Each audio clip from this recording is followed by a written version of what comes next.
How do? That's a good start. I just nudged the table there, guys, with the camera. Right. This young lady, Leanne, we have chatted a little bit, haven't we? Yeah. She is super nervous.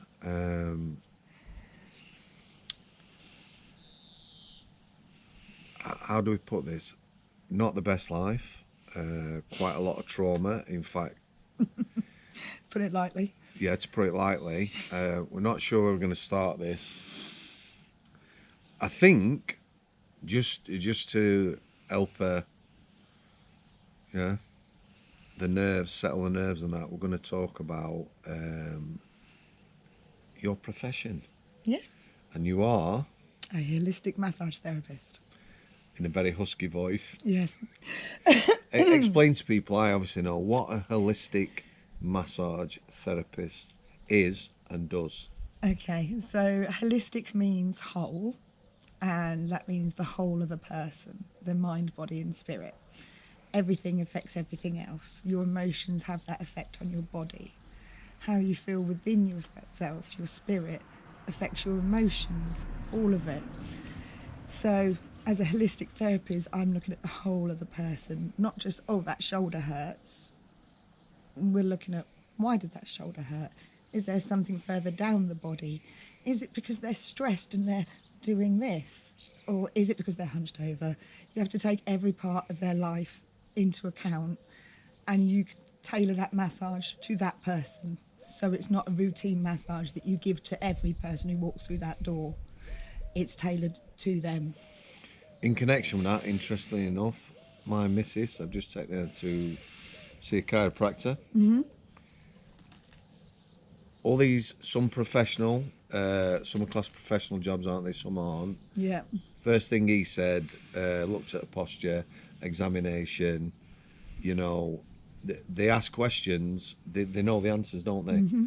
You know, have you been stressed or you whatever, because they can tell how your body. Yeah. Yeah. I mean, I think that word stressed is a bit rubbish, really, because if you say to somebody, have you been a bit stressed, they'll go, not really. But Or that's yeah, not but actually truth. no. Driving is increasing the stress hormones.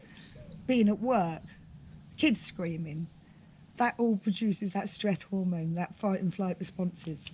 So there's always stress. There's just a level of healthy and unhealthy. Cortisol. Absolutely. So how long have you been? Adrenaline.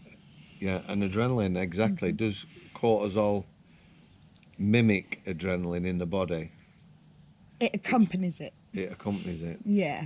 But it's not good, is it? It's not good It's for not anything. good, and a lot of the trouble is as well that stress hormone gets stuck into the tissues as well, and doesn't know how to release it and get rid of it when it doesn't need it anymore. So massage releases toxins. Yeah. We're starting gentle, guys, honestly, believe me. How long have you wanted, or have you been an holistic? I've wanted to do it since I was a teenager. I used to get books out at the library Yep.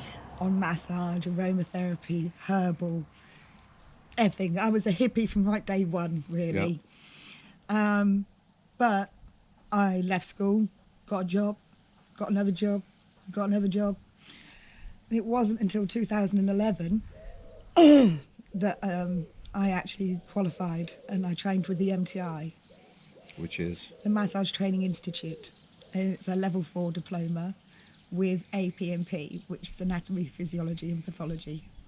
I'm glad you said that, not me. I'm going to ask you now. So basically what you did is same as I did, that the youth of today don't understand. You did jobs to earn money because you needed money to live, didn't you? Absolutely. So they're not necessarily jobs you want to do. They're not necessarily jobs that I've give wiped you... old people's bottoms. I've cleaned toilets. I've, been a waitress, a barmaid. I was a restaurant manager at Centre Parks for a while. And it was there that I then quit that and became a massage therapist. And where would you like to go back to? Now we've discussed where you are now. Yeah, tricky. I'll tell you what, let's ask some questions first. Go on then. Let's meet. You have to understand, guys, as well, that like Leanne now, I would guess this is the first time you've made public, as it were, Absolutely. some of the things that have happened in your life. Yeah. So a good question would be, obviously, your other half I have interviewed, he contacted me. Yeah. At what point did you decide that you might like, or not like, that's the wrong word, that you wanted to sort of have a chat about where you've been and what that might do for you? Is that a good way of putting it? Yeah, sure. So I think it was when you did that podcast. With, was it one of the lasses? It wasn't with her, you were talking about her, and she did the Freedom Programme. Oh, right. So that's the last China Red. That's the one. China That's the Red. one. Yeah. And and at that moment, I was watching it. My son walked in and went, "Are they talking about you, Mum?"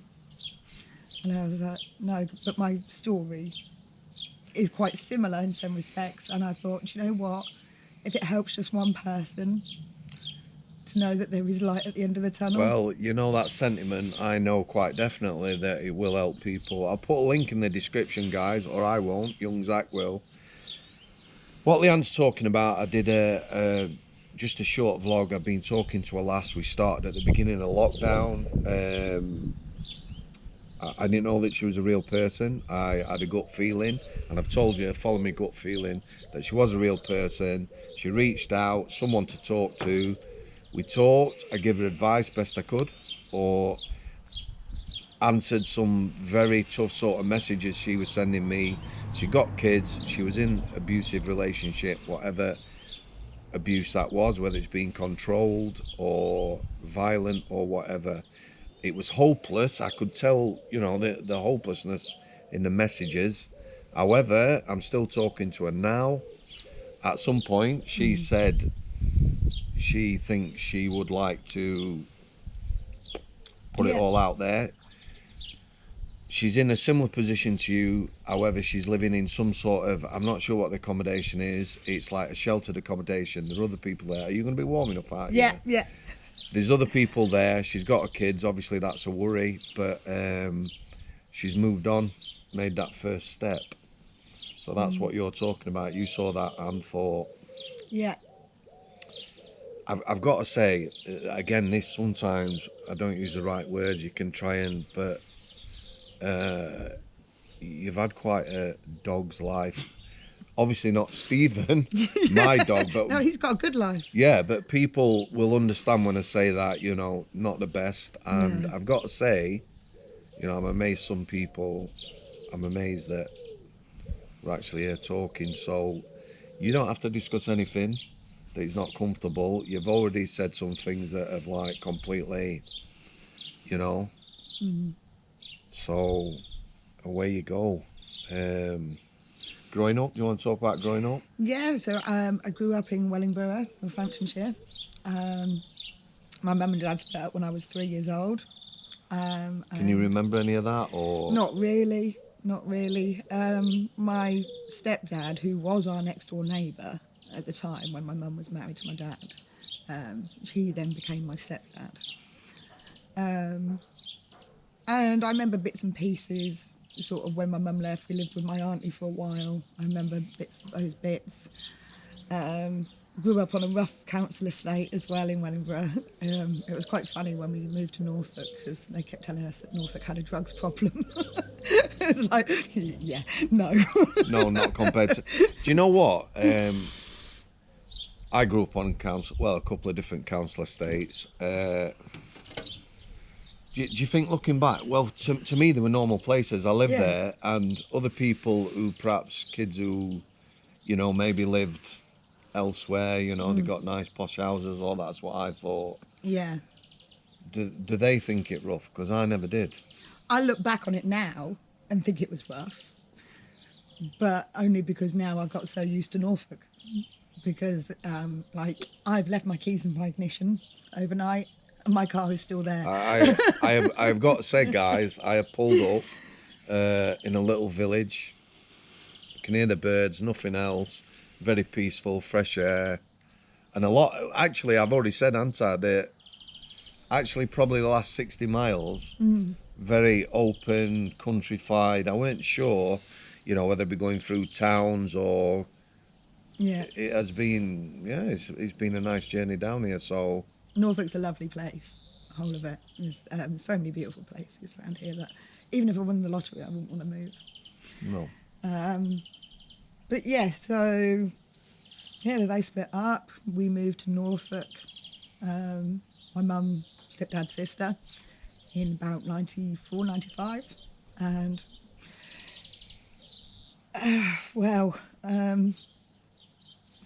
I was always the butt of the joke of the family, really, I suppose is the best way to put it. Did you have any siblings? I have a sister, an older sister. Older sister.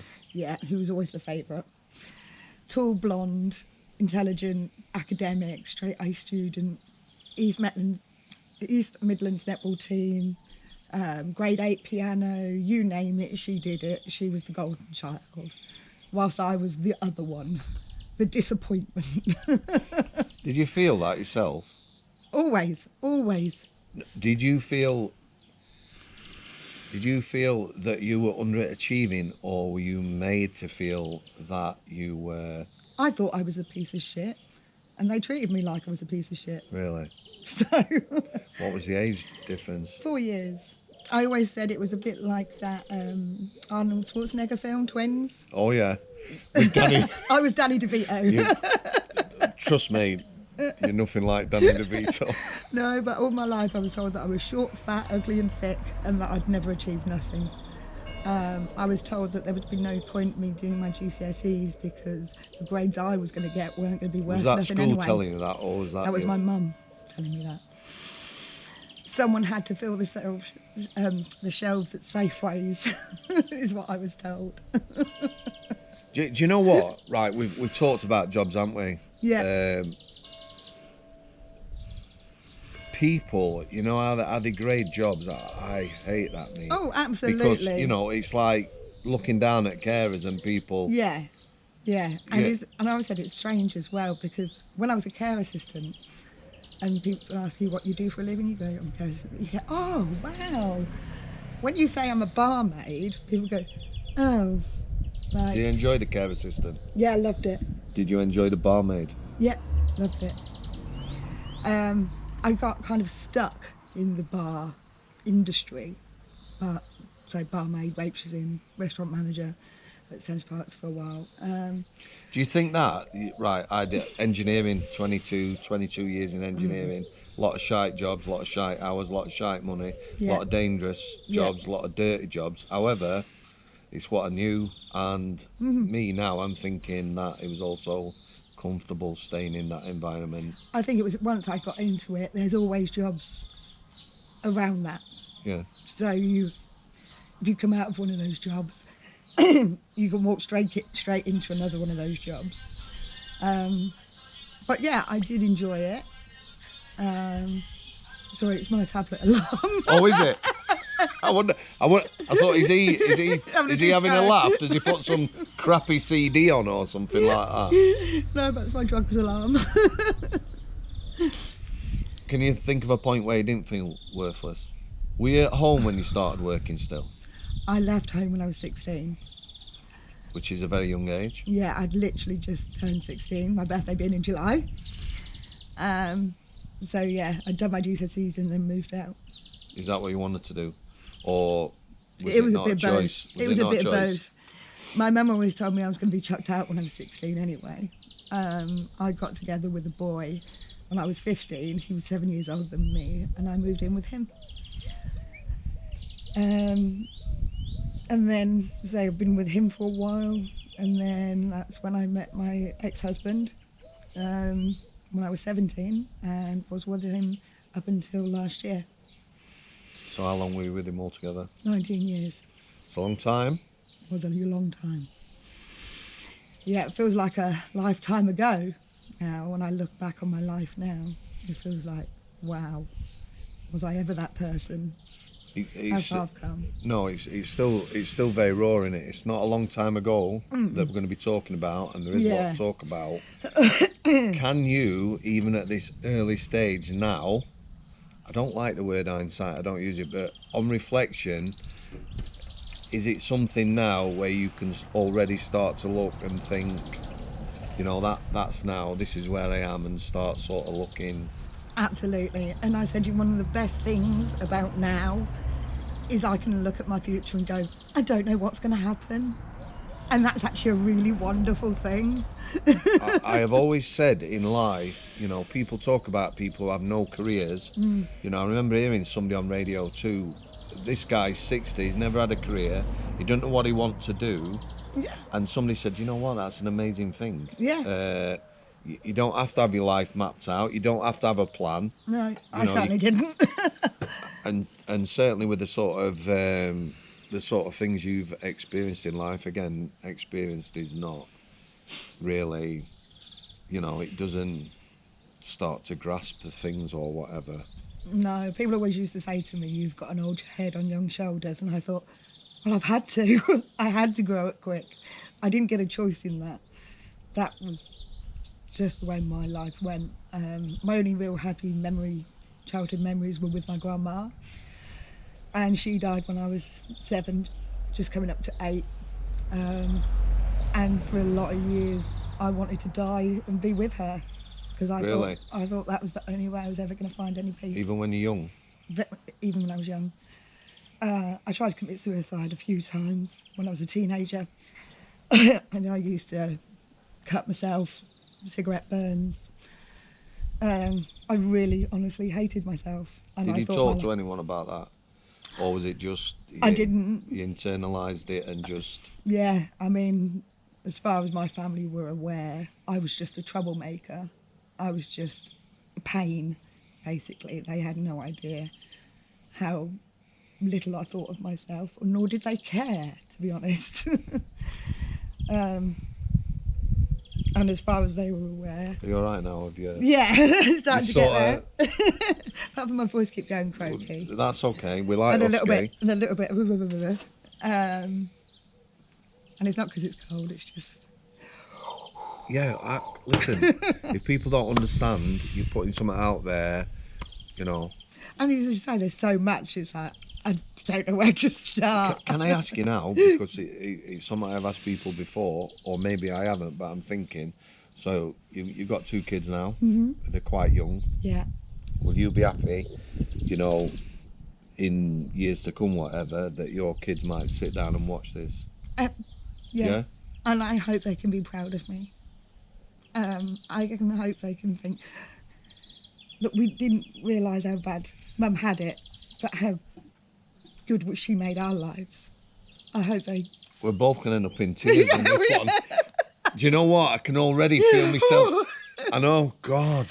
Well, I've always said, deep breaths. I just want my kids to grow up and think they haven't got to recover from their childhood. Yeah, and you know what? I also think it is no bad thing that your kids do know the truth. I think sometimes we shelter them from things. You know, knowing things is way better, knowing things what you've gone through, maybe understanding if you had the off day. I can't really see you being off with your kids at all, despite... Oh, I do. Yeah, but everyone does, but not in a bad way. Do you know what? You've lightened up now, haven't you? No, I step at them when I shouldn't, and I do all those things, and I walk round the corner and go, yeah. And they're driving me up the wall. But you know what? The best thing that ever happened to me? Purpose. My favourite thing, it's purpose, isn't it? And without your kids, you won't be here, definitely. God, no. I want to ask something about now. We have discussed a few things, guys, before. This one, again, is something that I can't even imagine. I can't believe I'm asking a young lady this on camera. Are you ready? Go for it. How old were you when you started your periods? I was 8 years old. I just turned 8 years and 2 weeks old. I was already a 28C cup, pubic hair, hips, waist. My sister used to call me Betty Boop because it had this tiny little waist with these massive boots. You've got lots of Betty Boop things in the house, haven't you? I do. Memorabilia. Yeah. And how hard? Well, you know. Horrible. It was horrible. having to go to so many different doctors and specialists, and they all wanted you to strip off naked, and Why? What is that going to do? because they want to see that everything else is in proportion. Basically, if you started your periods but no other signs of puberty were there, then... Well, surely that's just something you can discuss with, Yeah. I'm presuming your mother went with you when you went to these appointments. Of course. I had to have internal checks, I've had to have scans, all of it, and basically was told to go away and get on with it, really. No pill? No pill. I think my mum was offered so that I could go on it, but no. It was literally a case Right, of so I'm now you thinking, go and get on with it. I'm now thinking at school, you started your period, you're 8 years old. It's going to be at least 2 or 3 years before all the girls in the year get to watch the film that as lads we never saw.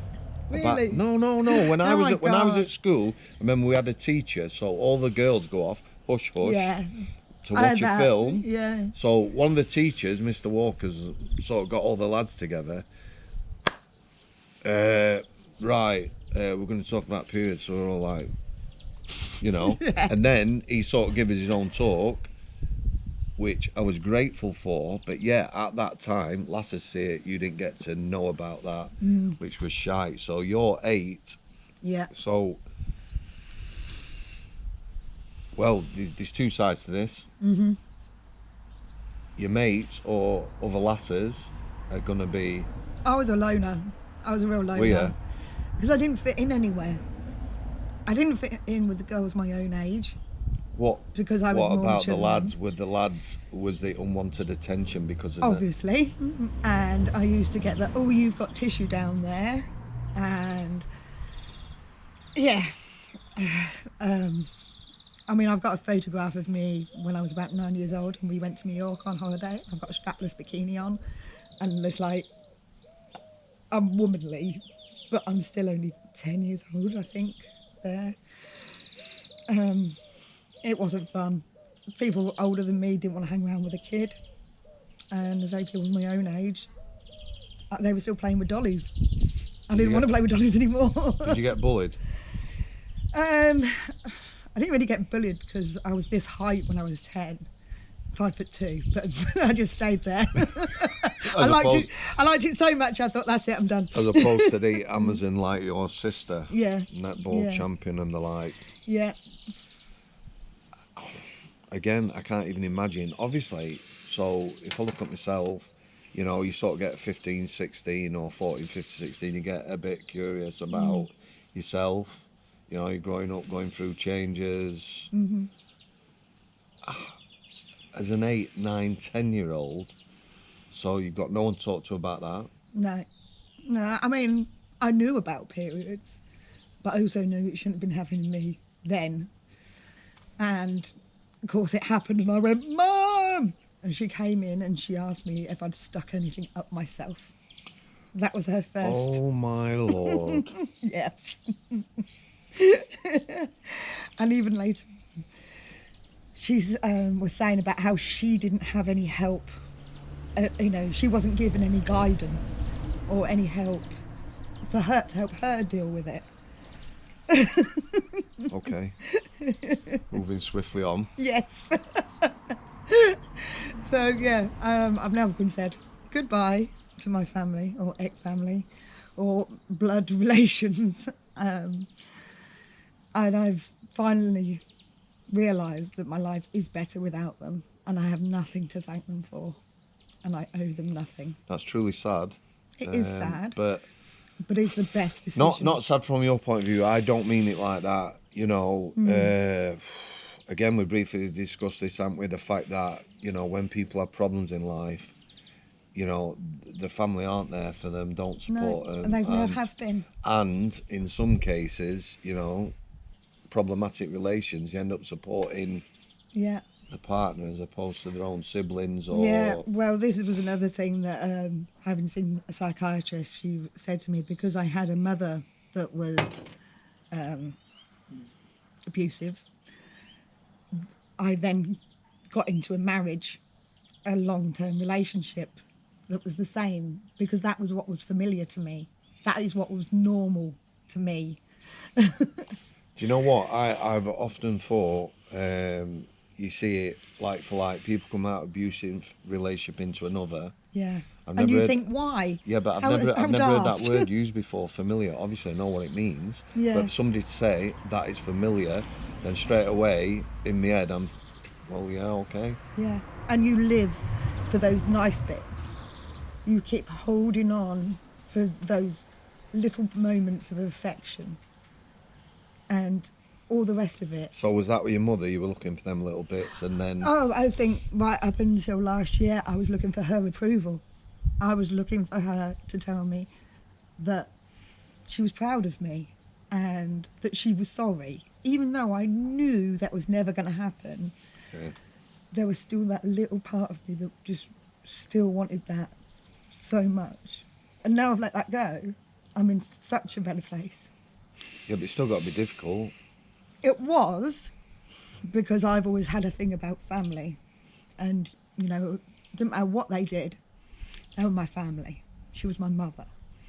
And you only get one. Yeah, of course you do.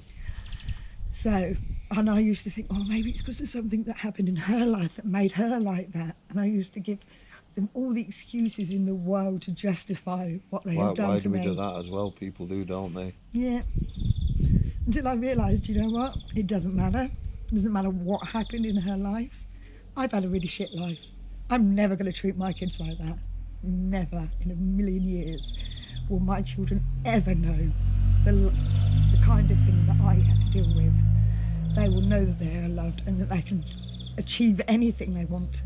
And it's okay if they fail, and it's great if they succeed, but it won't change how much I love them. Well, you know what? I don't think there is failure. If you know, if somebody goes to, for instance, university, Yeah.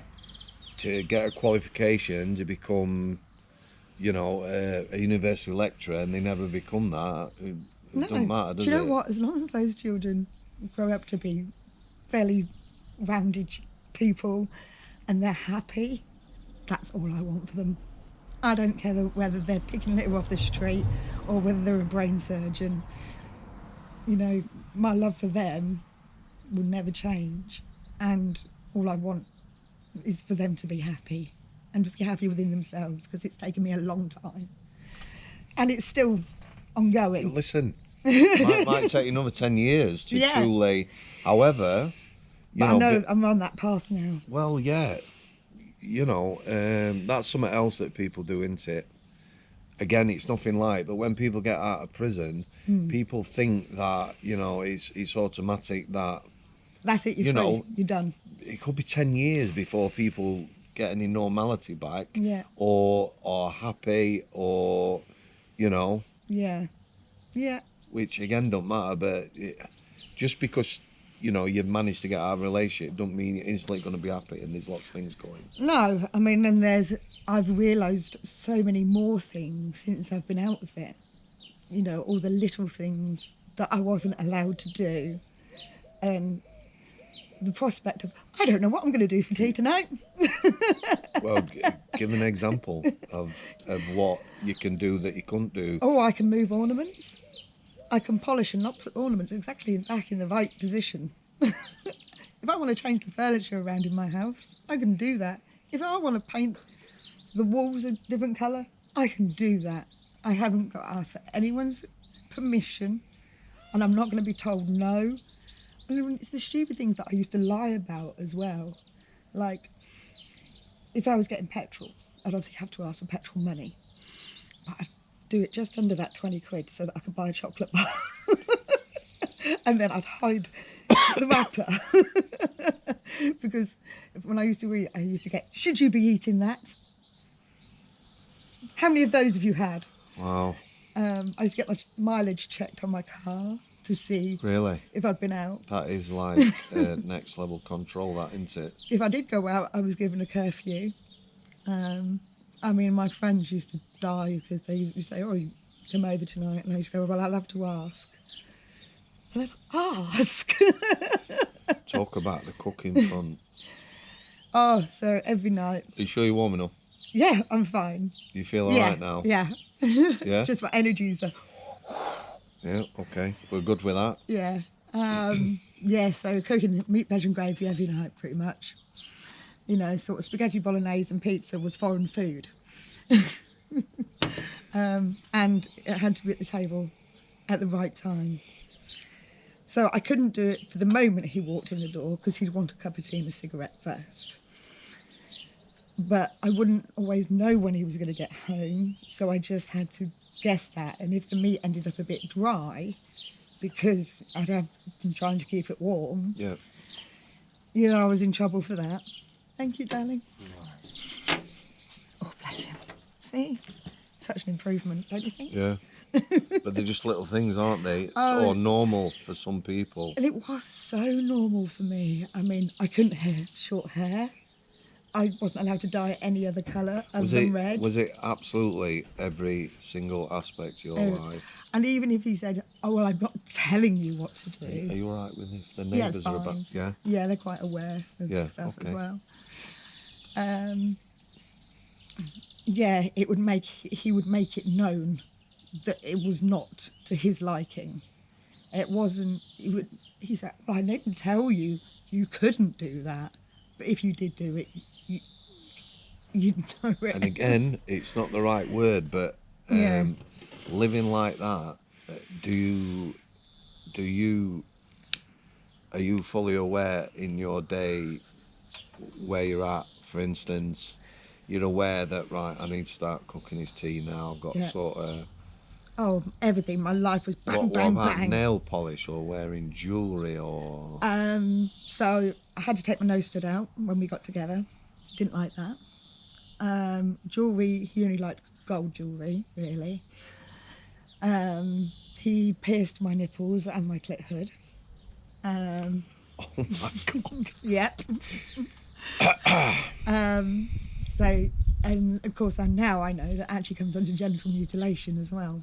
But all of these things that he used to do, I Very never matter looked of off. fact how you say some of these things. With no warning. Sorry. That's me in general. No, I'm That's cool. just me in No, general. no, that's sweet. Wow. Yeah. But I never realised any of this was actually classed as abuse. Or control or... Controlling next coercive level, behaviour. it really is. I always thought of abuse being, you know, hitting at somebody and, you know, bruises. And I've said so many times, I almost wish he had. Because a bruise you can prove. And a bruise heals. Yeah. It's a lot harder when it's this type of... Was it pretty much like this from day one for 19 years? It was. But I was 17 when we got together. He was 39. So it was all I'd ever known. And, you know, he told me what to do. And I looked at him like he was some sort of god, I think, when we first got together. You know, oh my God, he's a photographer and he does all this work for magazines and oh wow. And you know, he goes all over the country, how amazing. And because I'd already led such a shit life, I thought he was my knight in shining armour, coming to whisk me away from the magic, you know, the wicked witch. Did you have friends that, you know, were you in did you stay in the same area? No, he moved me. So sort of moved from, say, Wellingborough, Northampton to North Norfolk. And then I moved in with a boyfriend when I was 16. Met Paul and moved about an hour away from where my mum was living. And then from there moved a bit more further. So it was about an hour and a half roughly to get to where my mum was. Not that I say we had a great relationship, but well, I was still doing a lot of biting my tongue and trying to be a good daughter and, you know, trying to put the past at...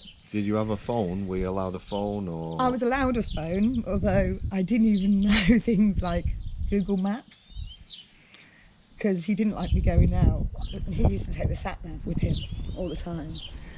So it was only when BJ said to me, well, you know you've got Google Maps on your phone. And I was like, what? No. I wasn't allowed to have a lock on my phone. because I used to go to bed and then at night he'd be checking them all. And I'd even get told off for putting 2 kisses at the end of a text. Really? Yeah. That was coming across as flirtatious and unprofessional. I say I worked continuously through our relationship. A lot of the time it was. Did he work? Sometimes. He used to do the photography, which never really paid, and it mostly consisted of him just taking photographs of bondage, fetish type of stuff. So alongside the tattoo industry, and he used to do a bit of lorry driving for a while. Did you work full time? Yeah. Pretty much. When I was working at Centre Parks, I was doing 70 odd hours a week. Okay, no. In fact, I was staying in the hotel a lot because I'd work in my unit as a manager, sort of from 7 a.m, 8 a.m, through till 7, 8 o'clock. And then I'd go and work in another restaurant, and I could be KPing, which is basically being a washer-upper, until 2 a.m. So then I would sleep in the hotel. How did that go down, sleeping away from home? That was all right. That weren't too bad. Because, Was that a break for you? Yeah. I actually felt appreciated. So you didn't mind doing the hours and... No, I felt appreciated when I was at work. I didn't have anyone really having a go at me about doing it wrong. And I was a different person when I was at work. When I was at work, I was confident. I knew what was going on. I knew what was happening when. I was in control. Even as a waitress, I was in control. It absolutely amazes me how people can be confident, because it's obviously you're fronting public, aren't you, all the time? You're in the public eye, criticism, customers, all that sort of thing. Yeah. Oh yeah, I mean, don't get me wrong. There with the customer complaints, when they'll complain over anything, and then you've got your bosses telling you you've got to be earning more money, but you've got to have less staff, but your response time for customers has got to be faster. Very cliche, but did you have 2 heads then? Oh, absolutely. Absolutely. Did you feel different when you were at work to when you were at home? Yeah, I felt happier, which, again, not a good sign. Did you not, think about getting out? Did it not? I tried to leave twice before children came along. And at the last moment, I would always chicken out. Or he'd put the tears on and, oh, but I love you, and, Again, it always amazes me, how much shit people take, and just a little... And I used to think, oh, he does care about me, really. He just has a hard time expressing it and showing it. But he does love me, really, and I should be so grateful that anyone could love me, so... Yeah. I took it, and I took it, and I took it. The kids? Yeah. When the kids come along? Yeah. Was that you or him? Me. He didn't want to get married, he didn't want to have kids. He made that abundantly clear. And in fact, even when he proposed to me, I got this. Here, do you want to then? Really? And then I said, oh, you going to put it on my hand then? He went, why? What's wrong with your other hand? He got married in black jeans. Yeah. Leather waist cut off. My family didn't turn up for the wedding either. Were they invited? Yeah, I invited them. My sister turned up halfway through the ceremony. But yeah, that was not a happy time. I never put any wedding photographs up because every time I used to talk about it, it would make me cry because every little girl's dream, innit? I knew you were going to say that. It is, it's a cliche, but for one day, you want to be like a princess, just for one day. Did you have a white dress? No, I had a red dress, which I had to get his approval for first, so he saw it first. I got the dress on my own, chose it on my own, and then he had to come with me to check it before putting the final deposit down. And I remember the woman in the shop said, "Oh, is Dad paying for it?" I've had that once with Amy. Once, the dentist. We went in the dentist, so there's Amy and my daughter. Yeah. And she looked at me, the glass behind, she said, "Is Dad going in last?" And you know. Oh, yeah, he's been out and he's been like, "Oh, nice day that, you know, grandparents take the kids out." Yeah, and all of that. But it was never the age gap that was actually an issue. Yeah, I mean, No, I don't everyone think. thinks that, oh, you know, 22 years, that's a big age gap. Or what about when you're this age and he's that age? But it was never to do with the age gap that was the issue. It was the fact that he was a dickhead. I've always said you can be with someone same age who controls you, yeah, beats you, exactly. treats you like shit, so... Exactly, that made no difference. Yeah, I don't know where I was now. Kids, yeah. So he didn't want them, I did. Is that not like sort of a victory? Excuse me, as it were, the fact that it sounds really bad, but you were allowed to have kids. Well, it's because I was going to leave him otherwise. I was about 24, and I started to think, do you know what? I really do want to get married, and I really do want to have kids. And I turned around to him and said to him, "I don't want to resent you in 10 years' time. So, you know, and I don't want to get so old and then think, oh, I've never had kids and now I'm too old to even think about it." So he conceded. He gave in to keep me. But he made everything abundantly clear that he was not interested. Not one bit. Not interested in being a dad or anything like that. No, you know, I was so excited. And also because we'd been trying for 2 years. Because he was a lot older than me, he had a low sperm count. So after a year of trying... That's a low blow, that, love. Well, I can also tell you as well, he couldn't have a vasectomy because his nuts were too small. Wow. I know. Perfectly acceptable, though. Absolutely. On the chin. So, yeah, we'd been trying for a year, went to the doctors, found out that was the reason why. Another year of tests and bits and bobs. They said, "You're never going to fall naturally." So IVF treatment, lovely job. And then it was on my birthday. Did you conceive with IVF then? Oh, hang on. You're jumping ahead. You're jumping ahead. Sorry, excuse me.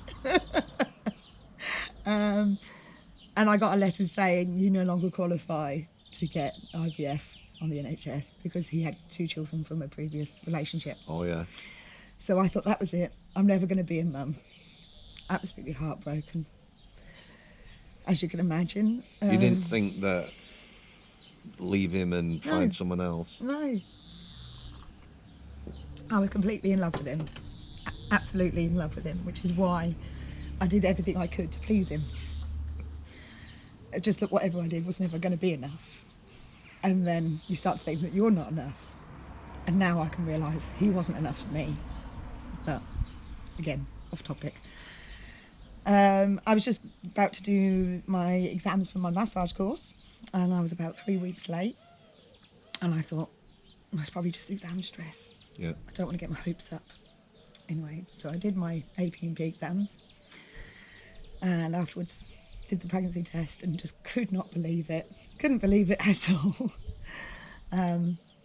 But rather than the ex being, "Oh, wow," it was like, oh. Is that it? Yeah. And then Did that I was dull so your excited. excitement, or did it make no difference? What? It spoiled everything for me. He spoiled everything for me. Every big birthday, getting married, having children, they should have been the moments of my life. They should have been the happiest days of my life. But he ruined them for me. He spoiled them. And you won't ever get those back. They're not days that you can ever... But can you not look back yourself and think, you know, despite of everything? Oh, yeah. I mean, I'll always say nowadays, I'm not a victim, I'm a survivor. I've survived everything. everything that life's thrown at me, I've survived. And I thought for a long time that bad things kept happening to me because I was a bad person. People do. People do, but the other thing is that there were, probably at the time, you didn't think they were bad things. No. Normal. Well, some of the things I knew were bad things. And I kept thinking, why me? It must be something in me that's deserved this. And it just turns out, bad shit happens to good people. Yeah, of course it does. And the first half of my life's been pretty shitty. But I wouldn't be the person I am today without any of those things. So I'm kind of grateful in a way. I wouldn't wish a lot of it on my worst enemy. But it's made me who I am today. And I'm happy with who I am today. Well, that's good, isn't it? Yeah. Got two lovely kids. Lovely kids. I mean, they drive me up the wall. But I wouldn't miss a second of it. Absolutely love them to pieces. Very different characters. When I fell with Jenny accidentally, actually, my youngest, I was actually on the pill when I fell with her. What's the age difference between the kids? 4 years. 4 years. But we'd got rid of all the baby stuff because we thought that was it, no more. He was my miracle baby. And as I fell pregnant with her on the pill, and when I told him, he went, "What are we going to do about it?" I was like, oh, great. What do you mean, what are you going to do about it? Yeah, as in, off to the doctors, go get an abortion. Well, that was never going to happen. Never. I didn't care if I had to be a single mum and do it. I pretty much was a single mum anyway. It's just that I used to get criticised. Being a single mum was actually a lot easier because at least if you don't get something done that day, oh well. Yeah. But when you're constantly being told that you're doing it wrong, whatever it is you're doing it wrong. But you carried on working, didn't you? Oh yeah. You know, all the time, all through this you've worked. So even when you had the kids, you carried on working. So yeah, I worked from home as a massage therapist. You had a very busy day. Yeah, I used to do sort of 3 or 4 clients during the day when the kids were at school. That is, so before that I couldn't really, only when he was at home to keep an eye on the kids, to babysit his kids. And work weekends, I'd work evenings, and I'd still have to do all the housework, cook the dinner. Meat, veg, veg and gravy every night. Was that literally? Oh my God, it was every variation. So you have pork chops with mashed pork chops with roast potatoes. Not allowed to have new boiled potatoes because he doesn't like them. Shepherd's pie, but not shepherd's pie, it had to be cottage pie because he didn't like lamb mince. Oh, I wasn't also allowed to do the food shopping either. Because I couldn't be trusted with money. Also because I didn't buy the right things, apparently. Because, what it's like, you'd like to try and change things up a little bit. But even if I put some herbs in something, it'd be, oh my God. So when I left, that was the first thing. I'm not doing another gravy dinner ever again. My kids had never tasted such a wide range of foods.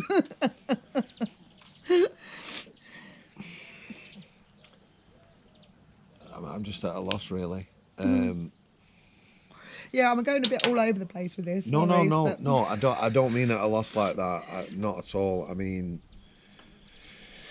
did the kids give you a purpose, or was it? Obviously, it gave you some purpose, but did it change then? Where, like you'd led the 2 lives when you were at work, you said you enjoyed work, you enjoyed being respected or whatever. Yeah. There are problems with the massage business, aren't there? Oh, Very sadly. Unfortunately, yeah. So how did that affect you doing that job? The fact that male clients or some men are... Yeah. It's annoying. It's annoying with... We're talking about extras, guys, in case you're wondering what we're on about. Because, if you want to do that, that's what you advertise, you do that. But when you're a legit massage therapist, I have no idea why blokes think that that it's something else. It's, and I think I trained so hard and so long to get these qualifications. Yeah. And I didn't do it just so I can wank you off. I already had that pretty down since I was 13, so I'm pretty good.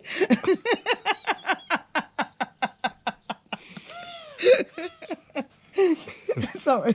No, just that blunt thing I do. Lost for words again. Lost for words. No, I understand. Obviously, being you see, all the time that I was doing the massage and that, I have said this before. Only one person. It has got to be massively different for a male masseur to a female. It's harder for me to get clients to build a business. However, you know, no one tried it on. The only person who ever did try it on was a geezer. I don't know what it says about me. But obviously, when I worked in the hairdressers, it was like, what's the word I'm looking for? It was probably seen as a safe place for women clients to come. Most of them shocked because I was a male. Very difficult. It always started and ended the same. So I sit down with you, you're very nervous, you come in for your first massage. Yeah. So I give you a leaflet, you have a read, it tells you what bits you can leave on, what you're taking off, how it'll work. Yeah. You chat to him. Yeah. Get a bit of understanding, have a bit of a laugh. Yeah. You'd say something like, right, I'll go away, let them pick their own. I used to let them pick their own oils. I didn't pick oils for specific things. What do you like? Oh, yeah, I love that. Right, I'll go and mix some. Yeah. They'd be getting the kit off before I got out of the room. Yeah. So from 15 minutes before, they're like... oh, people want to strip off as soon as they walk in the door. Yeah. Yeah. Whoa, hang on a minute. You know, women, you know how to explain, right, you can leave your bra on, but when I'm doing your back, I have to undo it, which is a bit embarrassing, so it's better if you take it off. Yeah. And they'd be like, pating. Yeah. Yeah, you know. Oh, absolutely. And I've also gone upstairs before, you know, I'd go away 5 minutes, let people get comfortable, and someone would be laid on the back with their... tits out. Yeah, that's the word. Yeah. And that sort of thing. Yeah. You know, or so, but yeah, it was just a guy who... No, you see, there's a lot of female therapists that don't massage men. How did you deal with that? That has got to be, obviously, I don't know how much of your past life. We've gone through some of that already. Yeah. Normal Joe public, so if you got... The people I knew were on the massage course with me. Yeah. If they were there, some guy comes in with some off-the-cuff comment, you know, overstepping the mark, rude, abrupt, massage, this sort of thing. I don't know how people would react. How do you react? Do you laugh it off? Do you say, get the fuck out of here? It would depend on the situation. Because a man reaction is quite common. And we just ignore it. Just pretend it's not there. To me, it's like hiccups. You can't. All right, I've just realised what you're talking about now. A man reaction. I thought there was a better way of putting it. Yeah, no, I know what you're talking about now. I know what you're talking about. Yeah. Tense. Yeah. Yeah. But you know, that's something that just happens. It's not something that's deliberate. Yeah. But I've had it where they've slightly pulled the towel across. I've had it where, like, I've left the room, they've got onto the table and they're not under the covers, not under the towel, so everything's exposed, and I'll just walk in and just pop it over. I've had it very directly said to me, you know, do you do extras? Do I get a happy ending? Yeah, I've always wanted to get a party balloon. You know, when the kids whistles, it's a happy ending. I've also wanted to get, you know, sort of like, you know, rubber gloves with some sort of real scratchy sort of thing, maybe. Right, okay. Let's leave that. I'll do that. Yep, sure. Let me tell you now. Somebody wouldn't be plenty of turn on, wouldn't No, yeah. we have discussed this. Like I said, in Sheffield, all the clinics were female therapists and female clients. Yeah.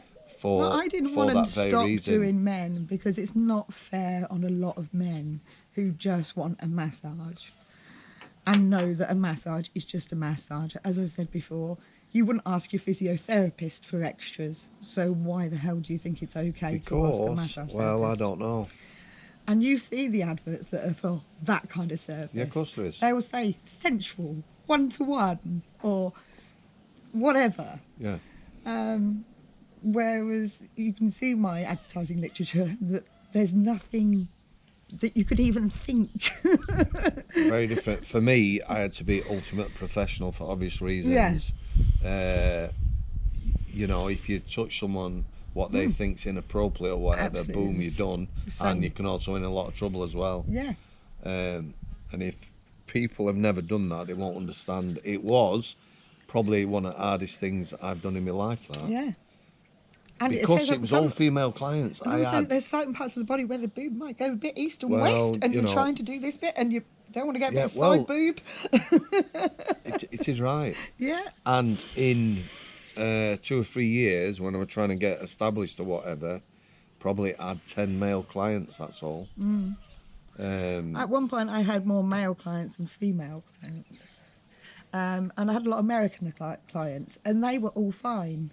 American clients, because I lived sort of near the 2 main army bases. Oh, yeah. I had a lot of American clients, and they don't look at massage the same way that English people obviously do. A lot of people don't look at it like that. No. It's just, you know, people always, when I Yeah. said I used to do that, give you the old Oh wink. yeah, oh yeah, tell me about it. Or you get you rub people with oil. Can I ask, so the ex, how Yeah. would he see this? Because if I'm a controlling person, yeah, Yeah. I'm thinking that I would have trouble with you doing that sort of thing. No, not at all. Although he would sit outside the door on his computer, which is outside the massage door, so he would be listening in. Is that not for your safety? I doubt it very much. There was a time that I was doing a different type of work before I became a legit massage therapist.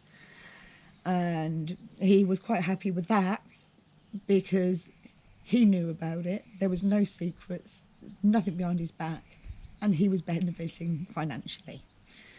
And he was, a lot of the time, making the bookings, answering texts, emails, as if they were from me. Were you forced to do that?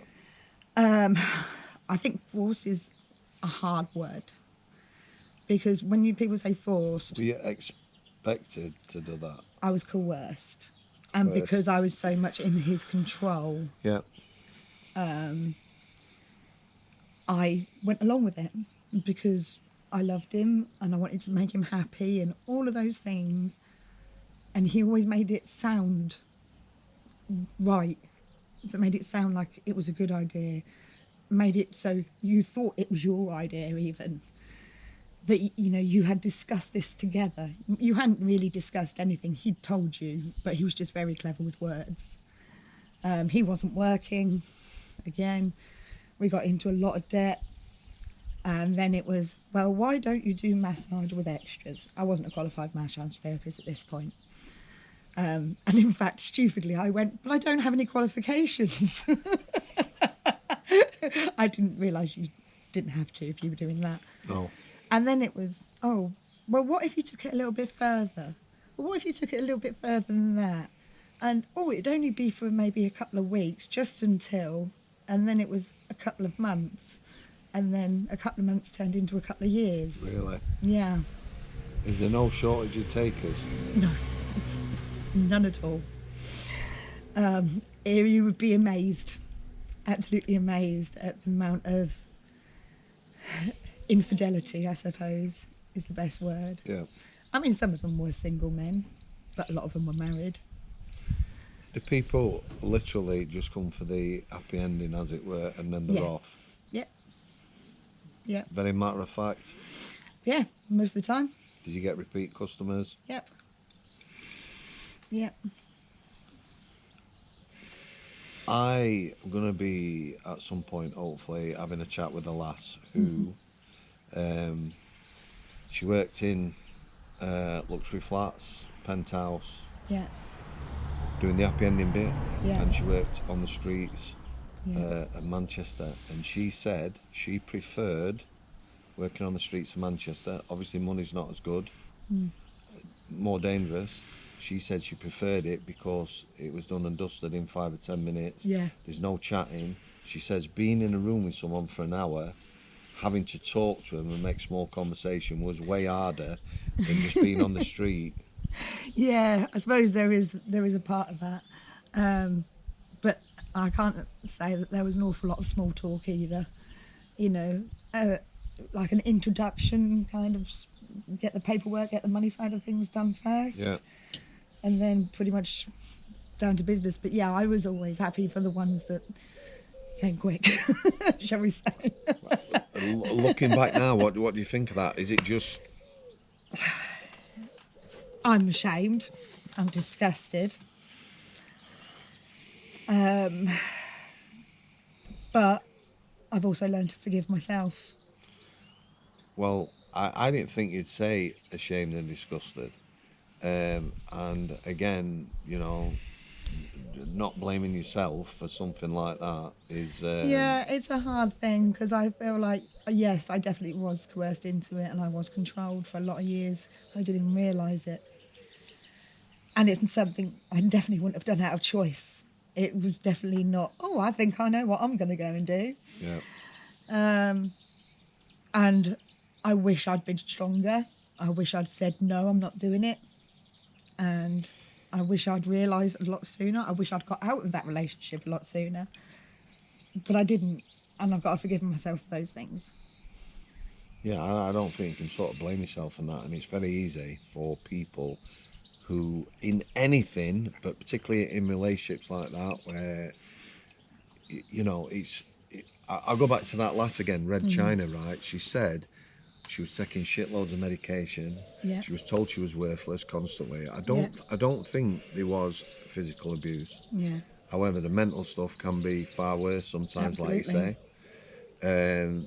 Worthless, useless, and it's only whatever the point was, she thought, right, and she started binning some of the medication, and the less medication she took, things became clearer, and she realised, you know what? Yeah. Yeah. I mean, I think there's a lot of things that I've done that I've not been proud of, but they were coping mechanisms. And, you know, once I left and I got support with Leeway, the Daisy programme, you realise actually how common it is. And you do what you have to get through it all. So we'll call it the happy endings. That's the easiest way of saying it. So, again, easy. I might not be using the right words, but very soon do you sort of fall into that like any other job where it's just... Before I became pregnant, it was a lot easier to cope with. I had a different name. And I said it was like being an actress. Yeah. You play a different part. That's not really me that goes into that room. That's Yeah. not really me that's doing that. Yeah. That's this other person that I've called myself. Yeah. I could cope with it a lot easier then. You know, don't get me wrong, I'd still brush my teeth and mouthwash and everything else to get that off. But I would get that mindset on of, yeah. So is it literally, bam, away you go, and then it's the meat, veg and gravy. You've still got that day. I keep going back to that because, again, people, but that in itself just... I cannot imagine anyone... I love cooking, me, right? Our lass is a shite cook on purpose, I think. I can't remember the last time she did cook. Oh, he's a lovely cook. Yeah, well, I love cooking, but I cannot imagine anyone... I can't imagine going in the kitchen and somebody look at... No. Yeah. No, Sambo, you're not doing that. Oh, no. I put red wine in a stew once. My God. If you don't use oxtail soup and these vegetables, frozen vegetables, Yeah. not new potatoes, not tinned potatoes, then yeah. And then you would get it known that it was not to his standard. He did not like it. And he made it so obvious then that the kids wouldn't eat it either. Because he was like, oh. So then the Really? kids would, not want to eat it So either. is it the whole thing? The act of the happy endings was no worse than the cooking. The whole 9 yards was just morning to night. Yeah. For all Everything, I was just a front. I was just a front for everything. you know, on the school run, I'm happy mummy, you know, got my shit together. Again, like work, running two like businesses, work. Married. My life's, you know, lovely. Did you have any friends at all? I had very few friends. Did your friends know what was going on? Well, I say they had more friends really once I became a mum, through the schools, through the children's Was that centres. a bit of a breather, that? Yes. You know, being able to do a school run, 'cause she said he'd never do it. No, I mean, the school didn't actually know who he was. He went to pick up our son up one day. My son, I should say, nowadays. And he didn't know where... They didn't know who he was. Wow. So he never went to a parents' evening. He very rarely did family days out, and if Were you he glad, did, though? oh God, yeah, he was embarrassing. He was so homophobic, racist, and he was really scruffy all the time. I mean, he used to shower maybe once a month. You know? Wow. Yeah. Did he sleep in the same room? Well, we didn't sleep in the same room for 4 years. Once Sorry, these little questions youngest come along. just becoming easy now. You know, you shock me. Yeah. That's what I want. Do you know the funny thing is though, is like when you first said about it yesterday on the phone, I thought, I don't really know what to talk about, you know, because it's been my life. This is what's been normal to me. Yeah, of course it is. You It can see doesn't that the seem way things have shocking. slipped out and Yeah, hit me across the face. it doesn't seem shocking to me because that's just As she just my said that. life. That's just what happened. Yeah, of course it does. You know. Of course it does. But yeah. But you're in a good place now. Oh yeah. Oh yeah. Is there any more shocking things you're going to drop out, as it were? I don't think so. I think that's more or less it. But yeah, life is definitely on the up anyway. Lots of things to look forward to. Yes. Yes. We actually have our first family holiday this year. Have you? Yeah.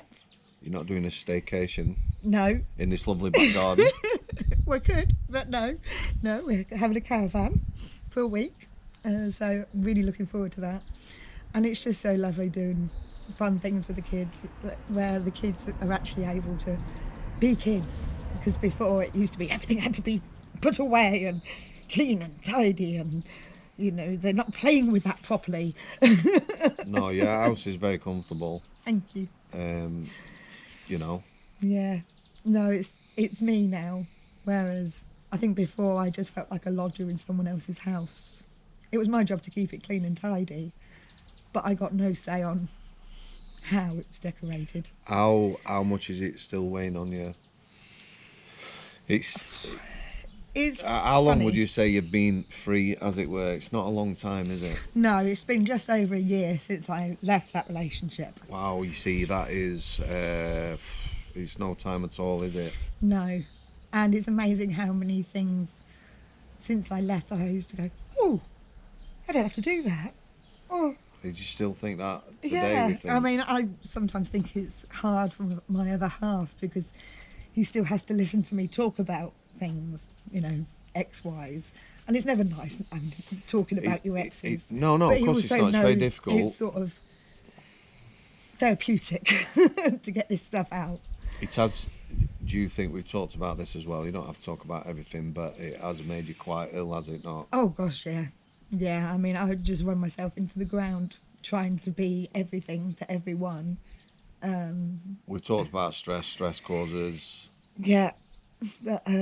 Yeah, I got diagnosed with an autoimmune disorder back in 2017. But since then, I've now been diagnosed with rheumatoid arthritis, fibromyalgia, glass lung, which basically means on an X-ray it looks like shattered glass in my lungs. Oh, yeah. And that's a bit of an ongoing thing. Yeah, I've got the deviated septum. So I've got sleep apnea as well. So I'm very fetching at night with the mask. It's so hot. Yeah, is that about it? Oh, hypermobility, I have that too. But we have said yeah. that hopefully a lot of these things will be it's inflammation, all this illness. Do you know that what? I actually sort of said it jokingly, but I said I no longer have to self-harm because my body hates me. And it's almost felt like that's actually been true because I've been so unhappy. my body's just gone. Well, this is the thing. If we go back, so it's just like being. You've had 19 years of stress in a relationship. You weren't happy as a kid. That's No. what happened or whatever. So your body has been stressed for all that time. Absolutely. And it does impact on your health, doesn't it? Absolutely, it Massively. does. I mean, I know the smoking doesn't help. Don't get me wrong. No, you know, but hopefully, you know, Yeah. time. Yeah, I've already felt a lot better. Whether it's because I've learned to manage myself better, whereas before I used to have to be busy all day long, and I used to feel guilty if I stopped. If I sat down, I would feel guilty about it. Yeah. I can't possibly take time for myself. Whereas now as well, with the Daisy programme, you know, we've done a lot about self-care. And although I always used to preach it to everyone else, I never used to practice what I preached because I didn't think I was worth it. I used to say to everybody about it's really important you take 1 hour every day just for you, just for yourself. Self-worth. Don't pour from an empty cup, all of this. But I didn't think that rule